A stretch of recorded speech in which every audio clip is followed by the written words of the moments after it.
Hello, my name is Sinwoo Kim, and this is my second lab report for Physics 2211.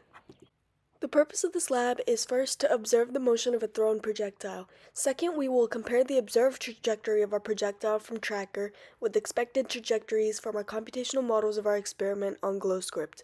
One model uses gravity as the force, and the second uses both gravity and drag. To summarize the results, our observed trajectory best correlates with the computational trajectory from the second model, factoring in both gravity and drag. This suggests that in our real-life experiment, both forces were likely acting on our ball. Now let's talk about Newton's second law, also known as the momentum principle. It states that the acceleration of an object depends on two factors, net force and mass of the system, so F net equals mass times acceleration. By manipulating this equation, we can derive two other important equations, the velocity update and the position update formula. These will be used to create our computational models. Lastly, there are two forces we are focusing on and how to find each of them. Gravity on the surface of the Earth is just minus mg pointing downward, and the drag force is minus bv squared times v hat. Note that the negative times the v hat means that the drag force points in the direction opposite to velocity at any given point. The experiment was conducted by throwing a balled-up piece of notebook paper from a known height in the minus x direction. The system is the ball, and all the surroundings are the surroundings. I then tracked the position of our ball over time using Tracker. The experiment was uploaded and calibrated to the initial conditions. The meter stick is set as a calibration stick to ensure our measurements are to scale. The x-axis was placed on the ground with the origin directly under our ball's starting position.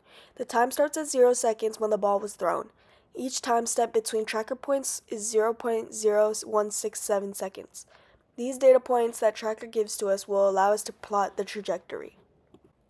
To create the computational models in GlowScript, I first had to set the initial properties of the experiment taken from Tracker, which are the ball's position and the ball's initial velocity, which I found using the change in position divided by the change in time between the first 2 points across the data. The marker's mass is 0.0045 kilograms, which is the mass of a standard piece of notebook paper. For the first model, considering gravity only, I set g equals 9.8 and the drag coefficient b was just set to 0.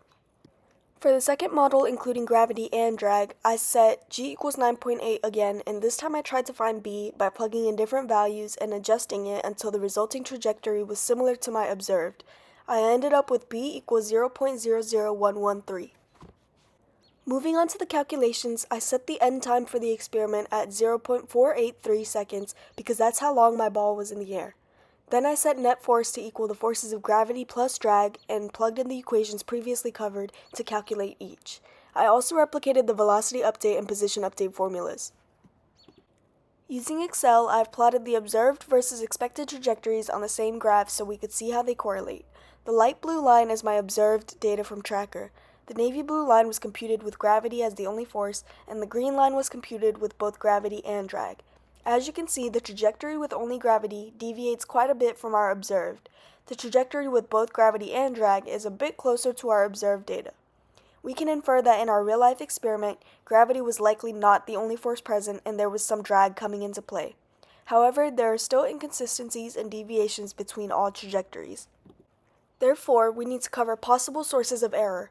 The main source comes from manually having to track the ball's position on Tracker, which can be quite difficult considering it is an object on video being clicked on by a mouse cursor. It can be hard to tell if the mouse is clicking precisely on the center of the ball. Also, the frame rate of the video is limited, so sometimes there is motion blur visible surrounding the ball. Another source of error would be having to determine B using trial and error.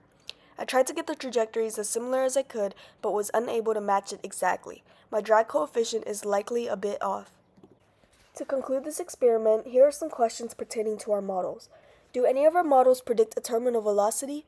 Terminal velocity occurs when gravity and drag force cancel each other out, so net force is 0 and there is no acceleration changing the velocity. This is only relevant when we're considering air resistance, so this is my graph for the computed velocity versus time for my model that used both gravity and drag. The slope begins to decrease and eventually the slope would become constant, indicating that velocity is not changing. However, our model does not go that far, so there is no terminal velocity predicted. If we wanted to find terminal velocity, we would have to throw our ball from a greater height to allow it more time as it's falling to build up air resistance and cancel out the gravity. What if we threw the ball straight up with the same initial speed? Would the ball take more or less time to reach the ground? Only the vertical component of the initial velocity determines the time it takes for the ball to reach the ground. When thrown straight up, the vertical component of the velocity will be larger because it lacks any horizontal component as our angular initial velocity had. Therefore, the ball reaches a higher maximum height and would take more time to reach the ground. Thank you for your time and have a nice day.